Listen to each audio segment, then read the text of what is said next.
The Thing is a movie about a dangerous entity that keeps transforming itself so it can survive and stay dominant. Coincidentally, that's also how Jared Leto still has a career. I'm Bobby Reelz from the Movie Crashers, and this is How to Beat the Try-Hard Shapeshifter from The Thing with skunk-drunk Uncle Logic. The movie opens in Antarctica, or as I call it, the Arctic, where a lone husky is sprinting across the snow like it's running from the concept of commitment. Behind it, a Norwegian helicopter, armed, erratic, and clearly committed to pet control via grenade. The dog keeps running. The helicopter chases. The guy inside screams and shoots and misses so hard he makes stormtroopers look surgical. Eventually, the dog reaches an American research base that looks like Werner Herzog's Airbnb. A bearded pilot plays chess against a 1900s ChatGPT and tries making it more amenable by all means necessary. Two Cold War fossils are locked in a ping-pong match with zero cardio and infinite spite, and the whole place just screams. Someone here definitely tried to build a wife out of wet toilet paper. Meanwhile, the Norwegians blow up their own helicopter, and the last survivor follows the dog to the base. Still yelling, still shooting, still missing, and he's still doing it all in Norwegian. So naturally, the Americans do what any God-fearing, gun-owning scientific crew would do. They shoot the guy, while the real solution for this setup is to just let the guy in. When you see a foreigner with a rifle charging your base, you give him a hot meal and a monthly allowance. You don't question his intention. You don't ask what the gun's for. You place him in temporary housing and inform the crew they're no longer allowed to call him the guy who shot at us. That's othering. Don't forget to register him for Antarctic Medicaid and let him bring in his family and friends. And if he says the dog's evil, you listen, you validate, you enroll the dog in a de-radicalization program and offer it job training. Because here at Base 31, we don't pass judgment. We nurture it quietly, apologizing the whole way through. So the scientists adopt the dog and try radioing out to figure out why the Norwegians attacked them mid-breakfast. But thanks to an incoming snowstorm, all they get is static. Antarctica's equivalent of sending an LOL and logging off. So the pilot guy and one of the doctors hop in the chopper and fly out to investigate the Norwegian base. But what they find is torched building and a melted body that looks like someone tried to sculpt BlackRock's CEO's signature into a 3D shape. Naturally, they bring the body back to their base for science and interior decorating. While the lab crew slices it open and pretends to know what they're doing, the rescued husky wanders the halls unbothered, like Queen Elizabeth's ghost checking a Jamaican school to make sure spelling color with a U is still mandatory. Eventually, someone turns to the dog guy and tells him to maybe put the new one in the kennel. So he does. And that's when the dog explodes open, like my southern wetlands after Taco Bell. Tentacles shoot out, skull bones snap, and one of the other dogs gets sprayed with something that looks like whatever my neighbor sprayed on my mom's face before saying, "Oops, didn't see you there, champ."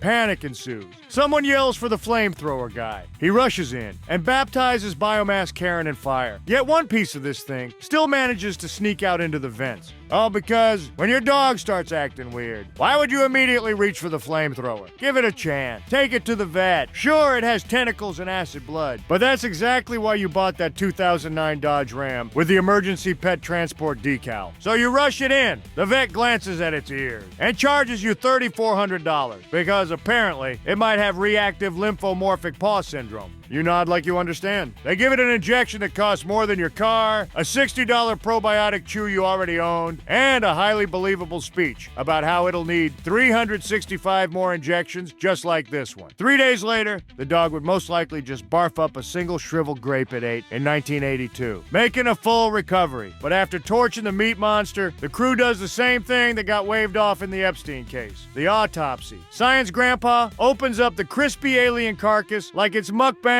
straight up from Bob Lazar's search history and determines that this thing can mimic any life form to the T. That information screws him up. He starts running calculations on what looks like his personal 8-bit Nintendo. And according to the graphics, the thing could infect the world in 27,000 hours if it ever reaches civilization, which sounds bad. Mostly because we don't know how long that is. So Science Grandpa snaps and decides to do whatever it takes to stop the thing from leaving the base. He starts with a helicopter, axes it like that thing didn't let him sleep during a holiday weekend in LA. Then he moves on to the radios, smashes every system that could call for help. So the crew sedates him and locks him in the tool shed. All because if he really wanted to stop the thing from spreading, he should have just devised a simple protocol. Make everyone wear a piece of cloth on their face. Ridicule anyone who says it's ineffective. Shut down all work at the base. No repairs, no ping pong, no haircuts. Keep the radios, but only use them to broadcast that everyone should be listening to scientists, specifically to you. Ban the mention of the Norwegian base. Call everyone who says the thing came from there racist. Create an antidote, but don't bother with research, trials,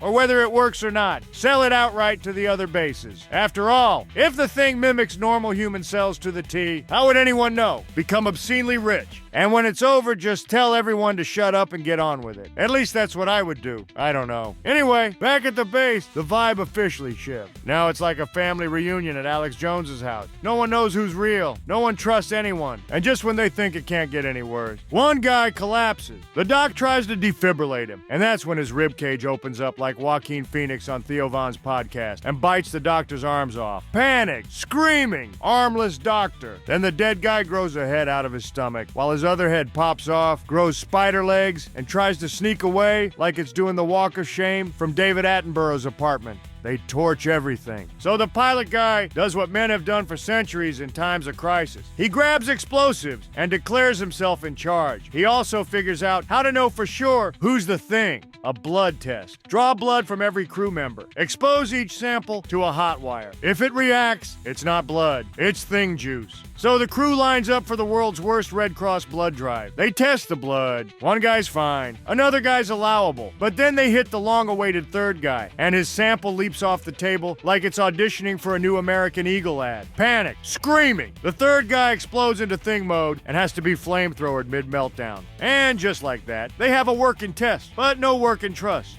Because if you really want to test who's the thing, without losing anyone's trust, you don't call it a blood test. You call it heritage discovery. Create your own base and me blood testing kit. Say it's just well-being data collection to unlock your cosmic ancestry. Suddenly, nobody's scared. They're curious. Tie them to the chairs anyway. Assign random results to the ones who test human. And since it's a bunch of white American scientists on a secret base in Antarctica in a post-World War II setting, tell them they're 100% German and let them dwell on the implications. Collect their data, file for bankruptcy, sell it to a third party without consent. And if the said third party kidnaps one of the guys and starts an organ cloning business for billionaires a month later, boom! That guy was the thing. But the best part, you didn't lose trust. You gained startup experience. Now you can pitch yourself to VCs as a guy who built a net positive diagnostics company. So, with a few guys confirmed human and a few more creatures extra crispy, the crew remembers they should also test Science Grandpa out in the shed.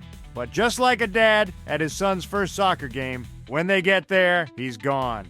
Turns out Grandpa hasn't been just chilling there all this time. He's been digging a secret tunnel. And inside that tunnel, the crew finds a makeshift spaceship, like a legit flying saucer, welded together from junk and the memories of an avid History Channel viewer, which makes them believe that Science Grandpa got thinged, and now he's trying to build an Uber to the mainland. But instead of destroying the ship immediately, they head back to the surface, only to see the one guy they left on guard gone, vanished like the original drummer from every rock band. Then all the power at the base goes out, and that's when they start jumping to conclusions.